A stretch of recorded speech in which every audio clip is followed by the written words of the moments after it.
నమస్తే, welcome to today 18 news. Bejjur మండలంలో Congress party నాయకులు రావి శ్రీనివాస్ పర్యటించారు.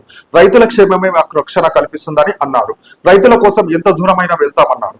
రైతుల బాధలు ఎలా ఉన్నాయి అని వారు రైతులతో మాట్లాడి తెలుసుకున్నారు. వీలైతే పంపించుకున్నాం. ఎటువంటి మొండి కేసుని పంపించేయమని చెప్పి మేము కలెక్టర్ గారు రిక్వెస్ట్ చేస్తున్నాం. రేపు అవసరమైతే రిటర్న్ లో కూడా ఒక రిప్రజెంటేషన్ ఇచ్చేస్తాం. వెంటనే ఈ తహసీల్దార్ని ఇక్కడి నుంచి పంపించాలని చెప్పి. వర్షాకాలం వస్తుంది, ఆ రైతులకు ఇబ్బంది అవుతుందంటే మరి ఇక్కడికి రావడం జరిగింది. ఎవరు కూడా అధైర్యపడద్దు. ప్రతి ఒక్కళ్ళకి లోన్ వచ్చే విధంగా, మీకు సర్టిఫికెట్లు దొరికే విధంగా మేము చూసుకుంటామని చెప్పి ఈ సందర్భంగా తెలియజేయడం జరుగుతుంది.